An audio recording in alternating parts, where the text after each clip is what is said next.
OK, on a vu notre aide. Maintenant, on va voir ESPO. Ça, c'est un gros morceau. Home Assistant et notre aide, c'était un petit morceau. ESPO, c'est beaucoup plus gros. Et c'est plus intéressant pour nous dans cette partie-là. ESPO, c'est quoi? Ça nous permet de programmer des IoT à base de ESP8266 ou ESP8232. C'est pour ça qu'on appelle ESP Home et on n'appelle pas Arduino Home, hein, ou Intel Home ou Microsoft Home ou je sais pas quoi. Ce qui est assez rigolo, c'est programmer. Il y a un équivalent aussi Arduino ou ça existe seulement ESP? Sûrement pas, parce que l'Arduino, il parle pas sur Internet. Il n'est pas connecté. Donc, c'est pour ça que le truc. Le programmer, ça veut dire programmer. De nouveau, on doit se mettre au niveau de monsieur et madame Michou. C'est-à-dire, on ne peut pas commencer à faire du code C++ avec des libs et tout ça. On sort de l'enfer, des librairies, des lignes, des compilations et tout ça. Mais par derrière, c'est quand même utilisé. Mais disons, l'interface utilisateur, il est très simple. Donc, simplement, on indique juste la configuration de ce qu'on veut faire. On dit, je veux faire ça, je veux faire ça, je veux faire ça, je veux faire ça. Et puis, chaque fois, quand on dit je veux faire, ben, je dois définir. Si je veux que mon IoT se connecte sur mon access point Wi-Fi, eh ben, je dis, je veux que tu te connectes sur le Wi-Fi. Mon access point, c'est tant, le password, c'est tant, et ça fonctionne. Derrière un compilateur, ben, il va prendre toutes ces informations de la configuration et il va le compiler. Et en fait, avec les bonnes librairies. Et qu'est-ce qu'il va compiler? Il va compiler avec les librairies Arduino. C'est ça qui est assez rigolo, c'est que derrière, c'est de l'Arduino. Quand il a compilé, on peut flasher. Donc, c'est aussi ESP Home qui va être capable de flasher via le port USB son IoT. On peut le faire soit via l'USB, soit via over NGR, donc via le réseau, quand l'IoT est déjà monté. Mais au début, on croit tout de suite, oh, mais c'est facile, c'est pas de la programmation, c'est ce que Dominique dit. Hein. C'est pas de la programmation, il faut quand même qu'on apprenne la base et tout et tout. Et il faut absolument pas se tromper avec ça. Au début, c'est très facile, et après, ça devient vraiment un langage à part complet. Donc un langage à part très complet. Ça devient, on peut vraiment commencer à faire des boucles, commencer à faire des trucs. Ça vient vite. Le gros bronze, c'est que si on comprend pas et qu'on fait pas. Alors là, on sort du cadre de Monsieur et Madame Michou.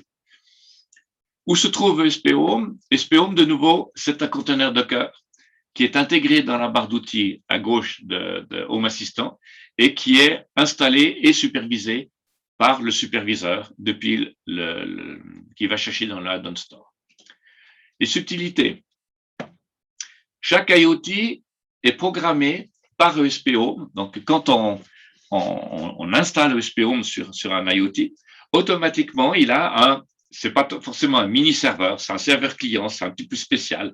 Il y a un auditeur qui s'appelle MDNS. Oups là, ça c'est faux. C'est MDNS. DNS, voilà.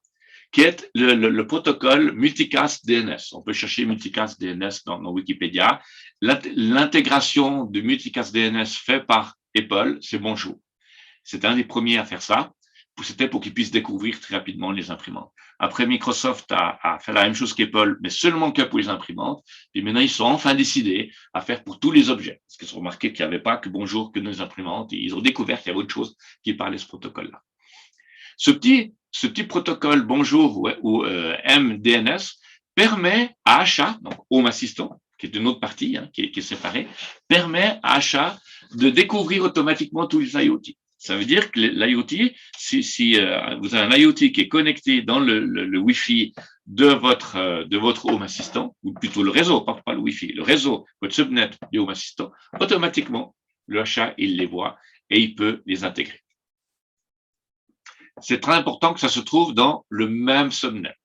Et comme nous, on n'est pas dans le même subnet, c'est pour ça qu'avant, on a passé avec un MQTT broker pour relier les subnets, mais les subnets que de certaines IoT. Au moment où on a programmé un IoT avec ESP Home, on va le brancher sur la prise USB. Automatiquement, si on l'a spécifié, donc si on a demandé qu'il fasse de l'OTA, on verra qu'il faut qu'on demande, il faut qu'on configure. Hein. Automatiquement, on va avoir la fonctionnalité héritée de la fonctionnalité OTA. Et c'est-à-dire qu'après coup, on peut débrancher notre IoT, le mettre à la cuisine, à la buanderie, où on a envie, et on peut toujours le reflasher à distance via OTA, pour autant, à nouveau, qu'on soit sur le même subnet que ESPO. Alors, vous verrez que ça c'est une puissance qui est vraiment géniale, parce que vous avez plein d'IoT, vous formatez juste votre IoT une première fois pour faire de l'OTA, puis après vous pouvez le déconnecter, le mettre n'importe où, puis vous pouvez le changer, il peut être coincé dans un plafond ou au Galta, et tant que vous le briquez pas, vous faites pas une connerie, ben vous arrivez à le flasher. Voilà, donc on va commencer, on va aller dans ESP Home, ici. Petite question. Oui. Si pendant qu'on est en train de flasher, il y a une coupure de courant, est-ce que ça le break? Alors, oui Quand on fait à distance. Oui et non, c'était prévu. Normalement, quand on flash en OTA, on n'utilise toujours que la moitié de la mémoire. Une partie, la moitié de la mémoire, c'est le firmware qui est en train de tourner, Ouais. et la moitié, c'est le firmware qu'on est en train de flasher. Et quand le flash a réussi, ça veut dire qu'on a vérifié les deux checksums, on bascule. Ça veut dire qu'on tourne. On change, le système reboot et il démarre ce le nouveau firmware. Ça marche. Donc, ça, c'est bien prévu. Mais si on flash un firmware buggé, eh ben, on va démarrer avec un firmware buggé. Et il y a un processus de récupération dans SP Home. Il va rebooter 5 fois, 6 fois, je ne sais plus combien, il faut lire dans la doc, il va rebooter un certain nombre de fois. Il a un compteur de reboot.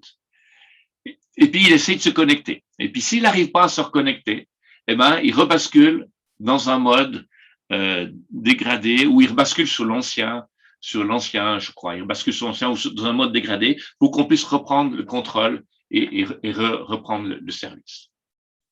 Donc, il y a deux protections. Il y a la protection, on travaille avec la moitié de la mémoire et on vérifie le checksum de ce qu'on a flashé et puis après on bascule. Et après, il y a une autre protection, il y a un compteur de reboot ou un compteur de Heartbeat, c'est-à-dire qu'il va checker pour voir s'il arrive à dire bonjour à Home Assistant. Et s'il peut pas, au bout d'un moment, il redémarre et il se met dans un mode OTA. Et après, on peut donc OTA pur, donc ça veut dire qu'on peut le reflasher à distance. Voilà, donc on va dans ESP Home. Comme on n'a rien de programmé, on a tout qui est vide. Et maintenant, ce qui est important, c'est que vous allez brancher votre IoT sur le port USB de votre ordinateur. Et quand vous allez faire ça, il va rien voir. ESP Home va rien voir. Pourquoi? Parce qu'on travaille avec une machine virtuelle qui est là. Et cette machine virtuelle, on ne lui a pas demandé de câbler le port USB. Donc, vous allez ouvrir, mettre en premier plan votre machine virtuelle et vous allez dans Device, en haut, VirtualBox Device. Et ici, vous allez voir tous les devices que vous avez accès et c'est le device USB. Et puis là, ben, moi, j'en ai un paquet. Vous voyez que j'en ai un paquet. Le problème, c'est que j'en ai deux. C'est un de ces deux-là. J'en ai deux. Donc, je vais éteindre celui que je veux pas. Voilà. Comme ça, je peux revenir ici. Voilà, j'en ai plus qu'un. C'est celui. C'est le convertisseur USB TTL chinois qui s'appelle Keyink. Donc, on choisit celui-ci. Et maintenant, le VirtualBox a câblé l'IoT que vous avez branché sur votre câble, sur votre prise USB dans ESPO. Et si on regarde ici, en haut à droite, je dois voir arriver mon IoT. Mon IoT, il est là. Je le vois là, c'est l'USB 2.0. Parce que si je mets dans une autre prise, ce serait USB 1, USB 3. Est-ce que vous êtes tous arrivés à ce niveau-là? Non, parce que non, mais attends, il faut qu'on aille chercher des câbles et tout, quoi. Oui, alors coupe l'enregistrement et puis je vous attends.